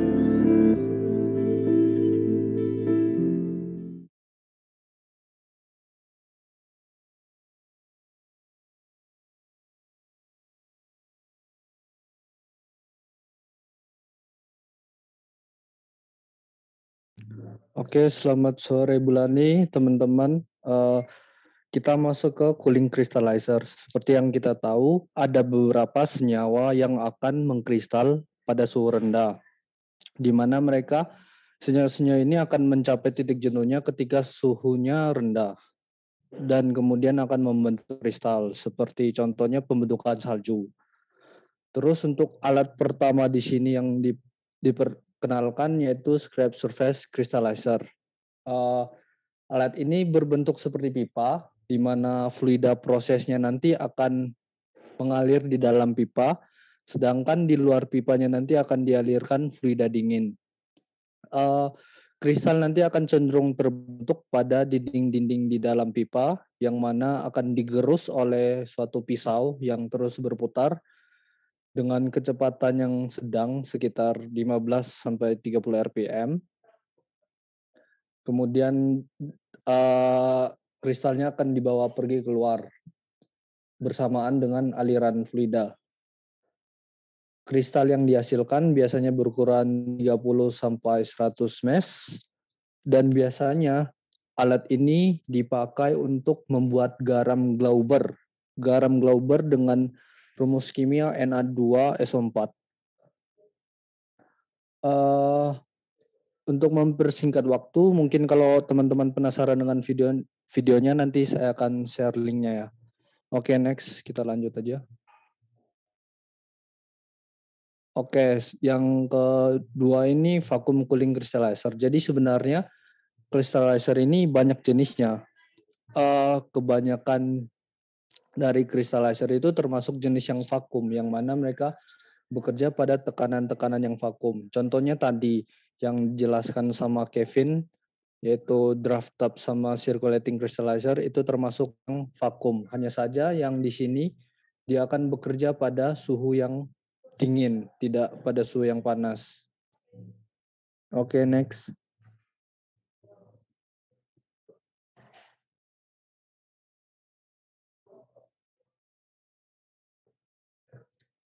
Next, Justinus. Kemudian continuous cooling crystallizer. Sebenarnya ini bukan jenis crystallizer gitu. Ini seperti jenis prosesnya, yang mana prosesnya continue. Jadi begitu senyawanya masuk ke crystallizer satu, keluar, masuk lagi ke crystallizer lain. Biasanya ini digunakan kalau kristal yang terbentuk itu belum cukup. Nah, bedanya nanti dari satu crystallizer ke crystallizernya lain, itu entah suhunya lebih dingin dari crystallizer sebelumnya, bisa juga suhunya lebih panas. Karena alat ini bisa bekerja dengan prinsip pendinginan, pemanasan, reaksi kimia, ataupun turbulasi. Turbulasi pemanasan kayak yang circulating crystallizer tadi. Biasanya ini digunakan pada industri-industri obat-obatan di farmasi biasanya. Oke, next.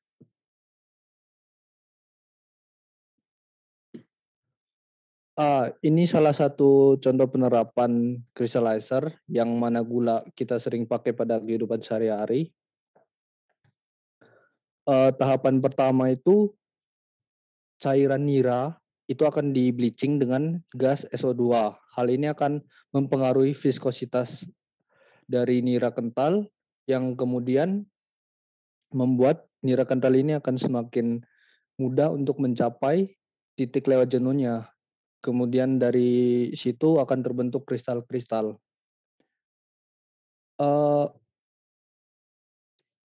Nira kental ini akan melalui proses dengan alat multiple effect evaporator. Jadi multiple effect evaporator ini dia berjenjang gitu, kayak continue. Jadi dari masuk satu crystallizer evaporatif, masuk lagi ke yang lain kayak gitu. Kemudian dari hasil proses ini akan dihasilkan suatu benda yang dinamakan mesh quartz. Nah, mesh quartz ini adalah campuran dari kristal gula dengan molasses. Molasses itu seperti sirup-sirup gula yang tidak bisa membentuk kristal. Kemudian dari situ akan masuk ke proses pembibitan gula, yang mana ada tingkatan-tingkatannya. Seperti yang saya bilang tadi, nanti dia masuk ke tingkatan A. Kalau misalkan dirasa belum cukup kristalnya, nanti masuk ke tingkatan B, dan seterusnya. Biasanya sampai tingkatan D kalau saya baca di sumber. Setelah itu, dia akan dimasukkan ke palung pendingin. Palung pendingin ini juga bertujuan untuk memaksimalkan kristal-kristal gula yang akan terbentuk. Seperti tadi ada yang namanya pembentukan kristal melalui panas dingin. Terus kemudian mesh quartz ini akan disentrifugasi untuk memisahkan dia dari larutan-larutan yang tidak membentuk tidak membentuk kristal gula tadi. Kemudian kristal gula itu akan dikeringkan. Nanti dia akan setelah dikeringkan di suhu ini, begitu larutan-larutannya udah nggak ada, baru kemudian nanti dia membeku lagi gulanya, membentuk kristal lagi. Next. Ini referensi yang dipakai. Next. Kira-kira begitu dulu buat presentasi dari kelompok C. Sekian dan terima kasih. Apabila ada pertanyaan, waktu dan tempat dipersilakan. Ya, terima kasih untuk kelompok C. Kita beri aplaus ya. Ya, waktunya habis ya. Sedikit aja dari saya. Tadi referensinya kebanyakan dari itu ya, dari website ya. Ya, Bu. Ya. Ada yang dari jurnal, cuma kayaknya lupa dimasukkan, Bu. Itu jurnal tapi tulisannya website sih, Bu. Jadi nggak dikonversi jadi referensi yang biasanya di belakangnya laporan gitu. Oh iya, kalau dari jurnal lebih baik ditulis sesuai ininya ya, penulisan jurnal seharusnya. Kayak author, dari tahun, terus judulnya apa, jurnalnya apa gitu ya. Ya, Bu. Ya. Dari textbooknya malah nggak ada. Dari textbook? Ada beberapa referensi yang belum saya masukin sih, Bu. Oh iya, nanti dilengkapi di slide-nya itu ya. Tadi contohnya seperti faktor-faktor yang mempengaruhi apa itu? Mempengaruhi kristalisasi kayaknya itu ya. Nah, itu kalian dapat dari mana itu ya? Apakah dari textbook atau dari mana? Kalau dari nanti coba ditambahkan aja ya, Bu, untuk referensinya. Ya, kalau dari Google gitu kayaknya takutnya nggak bisa dipercaya itu. Ya, silakan di cross check nanti sama itu ya, sama textbook. Ya, kemudian tadi yang kristalisasi ditekankan kebanyakan memang tipe vakum gitu ya. Bagaimana dengan yang destilasi? Tadi banyak dijelaskan juga terkait desain ya, desain kolom destilasinya. Nah, apakah itu bisa beroperasi secara vakum? Enggak.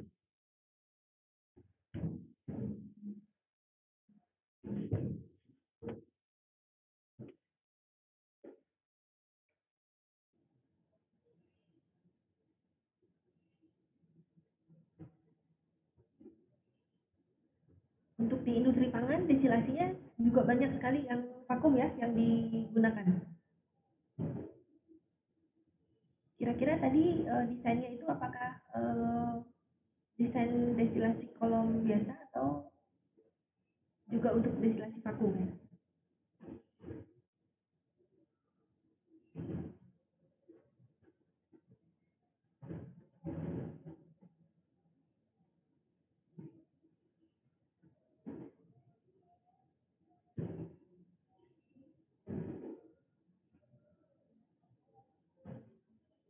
Bagaimana kelompok C?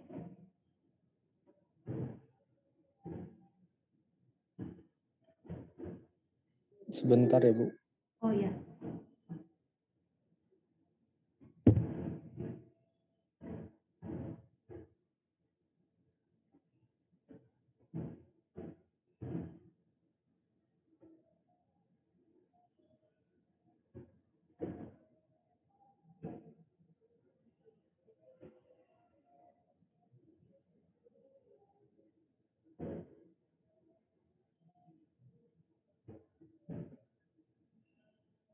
Atau ada yang mau menanggapi kira-kira gimana di industri pangan ya itu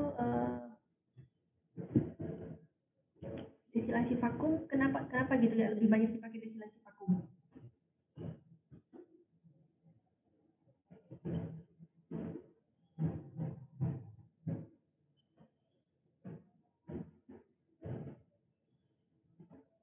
Mungkin ada yang mau menanggapi ya?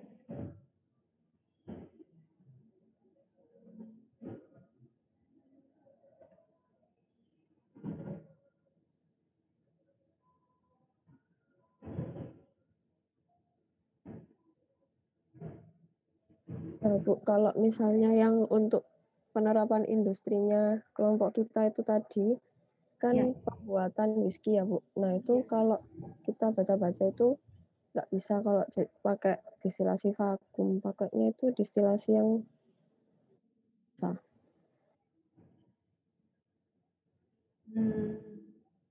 Destilasi yang biasa.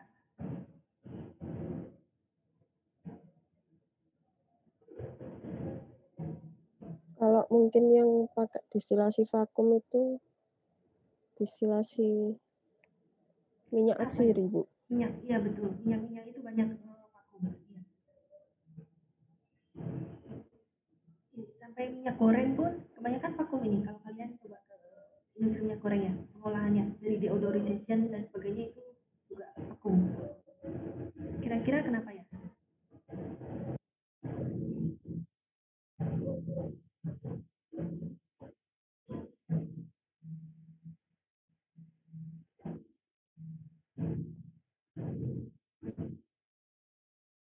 Tadi kan untuk destilasi perlu tahap itu ya, tahap evaporation ya. Tadi saya nggak tahu kalian tulisnya evaporation ya. Evaporation itu kan untuk apa? Air biasanya ya. Evaporation. Perubahan liquid ke gas, ke vapor, tapi untuk air itu evaporation. Mungkin kalau umum itu evaporation aja ya. Nah, itu nggak tahu makanya tadi sumbernya dari mana ya. Tapi kadang-kadang memang secara umum ya ada yang bilang tapi sebenarnya evaporation untuk air. Kalau yang gas atau liquid yang lain evaporation. Nah kalau kondisinya biasa itu kalau air kan berapa? Titik didihnya 100 gitu ya. Nah kalau vakum, kalian buat vakum itu titik didihnya nanti bagaimana kira-kira? Ya, Bu. Kalau menurut saya itu kenapa dipakai destilasi vakum itu mungkin karena bisa lebih menghemat gitu, Bu. Jadi tekanannya itu bisa membuat titik didihnya tuh jauh di bawah. Jadi Ya, mungkin betul. lebih efisien. Jadinya di bawah itu. Karena banyak nanti nyawa-nyawa lain ya, misalnya vitamin atau apa itu fenolik itu ya, itu bisa rusak nanti ya. Atau nanti aromanya hilang dan sebagainya. Nah itu. Jadi pertimbangannya itu ke gizi sebenarnya. Supaya zat-zat yang lainnya itu nggak rusak. Kalau ada protein atau apa itu nggak rusak. Jadi penguapan airnya itu dibuat tinggi-tinggi. Sama nanti kayak unit operasi lainnya kayak roasting gitu ya itu atau frying juga ada namanya vakum drying gitu ya. Nah itu sama itu tujuannya supaya nggak merusak komponen vitamin atau protein yang rentan atau sensitif terhadap suhu tinggi. Kalau dari sisi cost itu seharusnya tinggi loh ya. Vakum itu jauh lebih tinggi dibanding yang konvensional. Karena kita bikin vakumnya itu mahal. Ya. Kayak vakum centrifuge itu juga mahal kan. Ya, itu menarik ya. Jadi kalau kalian nanti mau fokus di vacuum ya, pengolahan bahan itu nanti rasa terus taste ya itu lebih retain ya, lebih terjaga gitu ya, nggak hilang. Ya. Oke, mungkin itu dari saya ya. Waktunya sudah habis. Silakan kalau yang lain masih ada mau bertanya, berkomentar, satu pertanyaan.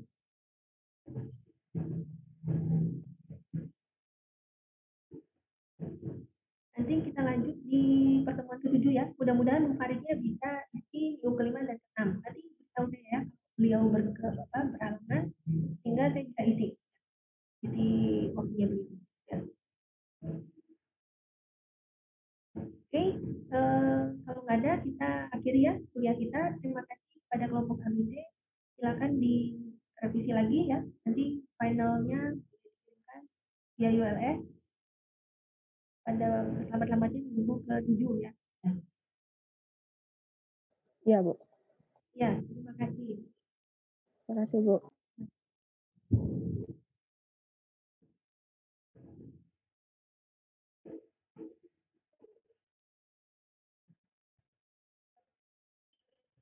Ya, saya tutup ya. Terima kasih.